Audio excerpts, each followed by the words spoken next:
Dima, un jeune homme originaire d'Afrique, né dans la misère mais plein de rêves. Seul à subvenir aux besoins de sa famille, il porte un lourd fardeau.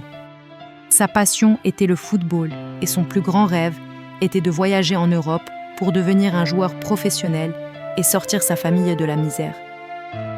L'une des personnes que Dima admirait le plus était Sina, un compatriote qui avait réussi à atteindre l'Europe en tant que footballeur. Chaque fois que Sina retournait en Afrique, Dima était toujours à ses côtés, espérant qu'un jour, Sina l'aiderait à réaliser son rêve. Sina avait promis d'aider Dima à se rendre en Europe, mais cette promesse ne s'est jamais concrétisée. Les années passèrent et Dima comprit peu à peu que Sina n'avait fait qu'utiliser sa loyauté et n'avait jamais eu l'intention de l'aider. Désabusé, Dima abandonne son rêve de football et se concentre sur sa survie.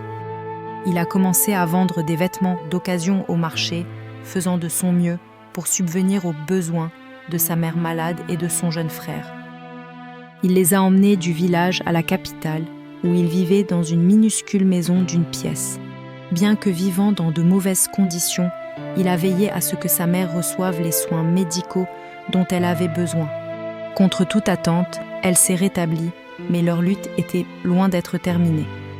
Déterminé à offrir une vie meilleure à sa famille, Dima a pris une décision déchirante. Il allait tout risquer pour atteindre l'Europe. Il a vendu sa voiture et remis une grosse somme d'argent à un homme qui lui a promis de lui faire traverser la mer clandestinement. Son voyage l'a conduit dans un pays d'Afrique du Nord, où il a attendu le bateau fatidique qui l'emmènerait en Europe. Avant de partir, il appelle sa meilleure amie, la seule personne qui se soucie vraiment de lui. Elle l'a supplié de ne pas prendre la mer, l'avertissant des dangers. « S'il te plaît, Dima, sois patient, trouve un autre moyen, c'est trop risqué. » Mais Dima, sentant le poids écrasant des besoins de sa famille et de ses rêves inassouvis, refusait d'écouter. Il l'a rassurée, souriant à travers l'écran, lors de leur dernier appel vidéo, lui disant que tout irait bien. Un jour avant le départ prévu, les passeurs ont reporté le voyage en raison du mauvais temps. C'est la dernière fois que son ami a entendu sa voix. Puis la nouvelle est tombée. Un bateau transportant des migrants a coulé en Méditerranée. Presque tout le monde à bord avait péri. Quelques survivants ont été identifiés, mais le nom de Dima ne figurait pas parmi eux. Son amie était dévastée.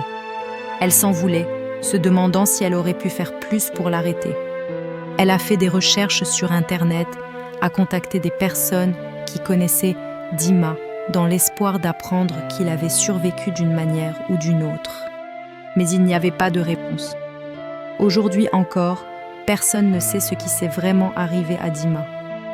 Il est parti à la poursuite d'un rêve, mais tout ce qui reste, c'est un silence douloureux et des questions sans réponse. Ce n'est pas seulement l'histoire de Dima. C'est l'histoire de milliers de jeunes Africains qui risquent leur vie sur les routes migratoires, dangereuses, en quête désespérée d'un avenir au-delà de la pauvreté. Elle met en lumière les promesses non tenues, les rêves perdus et la réalité tragique de ceux qui n'arrivent jamais à destination. C'est l'histoire de Dima, un jeune homme aux grands rêves, pris au piège d'un système défaillant qui l'a laissé tomber. Dans de nombreux pays, comme dans celui de Dima, les gens sont contraints de prendre des mesures désespérées pour échapper à la pauvreté, risquant leur vie dans des voyages dangereux juste pour avoir une chance d'avoir un avenir meilleur. Les gouvernements ignorent souvent les cris de leur population, ne leur laissant d'autre choix que de prendre les choses en main, quitte à affronter la mort. Le parcours de Dima nous rappelle avec force les dures réalités auxquelles des millions de personnes sont confrontées chaque jour dans leur quête de survie. Il est temps que nous reconnaissions les dangers, les risques et le besoin désespéré d'un changement systémique. Nous devons élever la voix pour exiger de meilleurs systèmes afin de garantir que personne, comme Dima, n'ait à faire face à un tel destin. S'il vous plaît, partagez cette histoire et soyons le changement dont ces personnes ont besoin. Ce n'est pas seulement une histoire, c'est un appel à l'action.